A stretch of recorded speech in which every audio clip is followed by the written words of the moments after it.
Ok les gars, on se retrouve aujourd'hui 8 janvier 2022 pour l'investissement de mon portefeuille DCA. On se retrouve sur la deuxième semaine de l'investissement sur ce portefeuille long terme. C'est un portefeuille que je vais tenir sur l'ensemble de l'année 2022 où j'y investis chaque semaine 50 €. Je le rappelle, je suis aucunement conseiller financier. Donc je vous montre simplement ce que moi je fais avec un portefeuille DCA sur 2022. Mais vous n'êtes pas du tout obligé de suivre aveuglément ce que moi je fais. Ma stratégie, c'est donc d'avoir un portefeuille plutôt bon père de famille, donc peu risqué, en mettant 80% sur les deux plus grosses crypto-monnaies du marché, le Bitcoin et l'Ethereum, et en mettant 20% de mon capital sur des altcoins qui peuvent varier vachement plus vite à la hausse comme à la baisse. Donc la semaine dernière, on a mis 40 € sur l'Ethereum et on a mis 10 € sur la crypto-monnaie Mana de Decentraland, donc un projet qui est dans le métaverse. On a eu un flash crash cette semaine, donc le portefeuille est déjà en négatif, mais c'est pas grave, c'est le principe de l'investissement DCA. Quoi qu'il arrive, peu importe le prix de la crypto, on investit chaque semaine la même somme. Et justement, le fait que les cryptos aient chuté cette semaine, ça va nous permettre de recharger plus bas. Donc, je le rappelle pour ceux qui ne le savent pas, je fais cela sur la plateforme Swissborg parce que c'est selon moi l'une des plus simples pour les débutants qui veulent entrer tout simplement dans l'investissement en crypto-monnaie. Donc voilà, je viens de faire un virement de ma banque vers mon compte Swissborg et aujourd'hui, on va remettre 40 € sur l'Ethereum et on va mettre 10 € encore dans un projet métaverse sur Sound de The Sandbox. Donc voilà,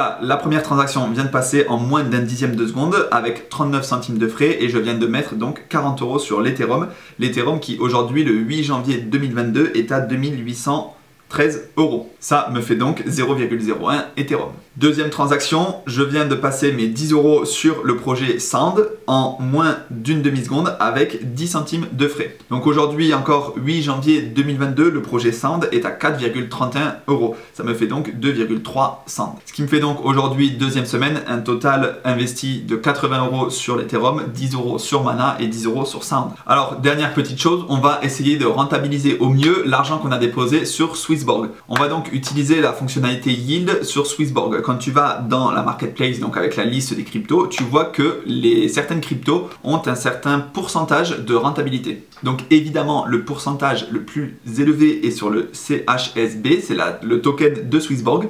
Il est aujourd'hui de 23,64%, mais sur l'Ethereum, c'est quand même aussi intéressant, 5,75%. Sur une petite somme, comme le portefeuille qu'on commence à créer, ça va pas être très intéressant, mais petit à petit, on va pouvoir utiliser ce qu'on appelle les intérêts composés. Donc on va recevoir des intérêts sur la crypto-monnaie que l'on a choisie et on va pouvoir les réinvestir. Donc ça va faire grossir le portefeuille plus rapidement. Et donc pour cela, tu as juste à cliquer sur ta crypto, ensuite tu descends dans Yield Wallet, tu mets Start Now et ensuite tu as juste à sélectionner le montant que tu veux mettre dans cette fonctionnalité de Yield. Et puis donc chaque jour tu vas recevoir des intérêts sur le montant que tu as défini. Ce qui est bien, c'est qu'ils arrivent chaque jour, donc tu vas pouvoir les réinvestir petit à petit. Voilà, je le rappelle encore une fois, je ne suis pas conseiller, non pas du tout, je suis simplement un jeune qui fait ses bails dans les cryptos. Je vous montre ce que je fais sur un nouveau portefeuille que je crée en 2022, un portefeuille DCA long terme sans émotion, c'est-à-dire peu importe le cours, peu importe le prix du Bitcoin, de l'Ethereum, des plus petites crypto-monnaies, on investit quoi qu'il arrive 50 € chaque semaine. Et donc on se retrouve la semaine prochaine pour la troisième semaine